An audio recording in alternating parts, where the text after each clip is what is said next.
أعوذ بالله من الشيطان الرجيم. بسم الله الرحمن الرحيم. خلق الإنسان من عجل سأريكم آياتي فلا تستعجلون ويقولون متى هذا الوعد إن كنتم صادقين. انسان کو عجلت کی مزاج کا بنایا گیا ہے. میں تم کو جلد ہی اپنی نشانیاں دکھاؤں گا، بس تم جلدی مت کرو. اور وہ کہتے ہیں کہ آپ کا وعدہ کب پورا ہوگا اگر تم سچے ہو.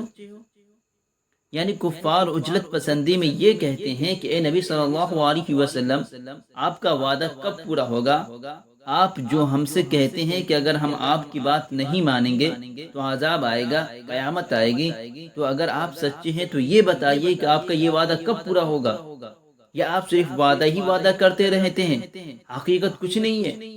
انسان کے مزاج میں عجلت ہوتی ہے اور وہ یہ چاہتا ہے کہ ہر چیز جلدی ہو جائے. جو چیز اس کو مطلوب ہوتی ہے اور اس کو جس چیز کا انتظار ہوتا ہے تو وہ چاہتا ہے کہ فوراً یہ کام جلدی سے ہو جائے. اسی کے متعلق کہا گیا ہے کہ انسان کا مزاج جلدی کرنے کا ہے. عذاب کے متعلق ان کو اتنی جلدی رہتی ہے، ہر وقت نبی سے کہتے ہیں کہ عذاب لے آؤ.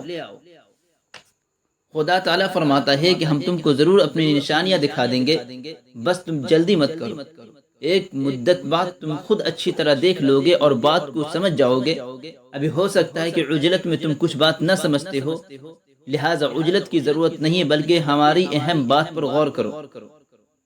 دوسری جگہ اللہ تبارک و تعالیٰ کا ارشاد ہے، لو يعلم الذين كفروا حين لا يكفون عن وجوههم النار ولا عن ظهورهم ولا هم ينصرون بل تأتيهم بغتة فتبهتهم فلا يستطيعون ردها ولا هم ينظرون. کاش یہ لوگ جان لیتے جنہوں نے کفر اختیار کر رکھا ہے، جب یہ اپنے چہروں اور اپنی پیٹھ سے آگ کو ہٹا نہ سکیں گے اور نہیں ان کی کوئی مدد کرنے والا ہوگا، بلکہ وہ ان پر اچانک آئے گی قیامت تو وہ اس کو ہٹا نہیں سکیں گے اور نہیں ان کو مہلت دی جائے گی. اس آیت میں بتایا جا رہا ہے کہ جو لوگ جلد عذاب آنے کا مطالبہ کرتے ہیں اس کے متعلق ان کو علم نہیں ہے. ان کو معلوم ہونا چاہیے یہ کوئی تفریح یا کھیل نہیں ہے. یہ سمجھ لو کہ تم جس چیز کا مطالبہ کر رہے ہو اور اس سے تم یہ جاننا چاہتے ہو کہ یہ نبی سچ کہہ رہے ہیں یا غلط. جب اس چیز میں تم مبتلا ہوگے تو تمہاری ایسی حالت ہوگی، اگر تم اس حالت کے متعلق جان لیتے تو اس کا کبھی دوبارہ سوال نہ کرتے. وہ وقت ایسا ہوگا کہ جب تم اپنے چہروں سے آگ کو ہٹا نہ سکو گے. جہنم کی آگ تمہارے چہروں کی طرف بھرپور طریقے سے آئے گی. وہ آگ صرف چہروں پر ہی نہیں بلکہ وہ پیٹھ پر بھی حملہ آور ہوگی. غرض کہ وہ وقت ہی ایسا ہوگا انکار کرنے والوں کو کوئی مدد بھی کرنے والا نہ ہوگا اور نہیں خدا کی طرف سے ان کی مدد ہوگی. اور ایسا تو ہے ہی نہیں کہ خدا کے علاوہ کوئی دوسرا ان کی مدد کرے اور آگ کو ان سے ہٹا دے اور عذاب سے بچا دے. بس جب اچانک ان پر مصیبت آئے گی تو اس دن یہ سب مبہوت رہ جائیں گے.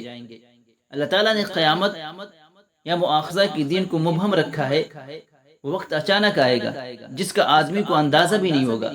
جب وہ گھڑی آئے گی تو ایک دم سارے مجرمین گھبرا جائیں گے، جیسے کوئی بڑا واقعہ ایک دم بلا توقع پیش آ جائے.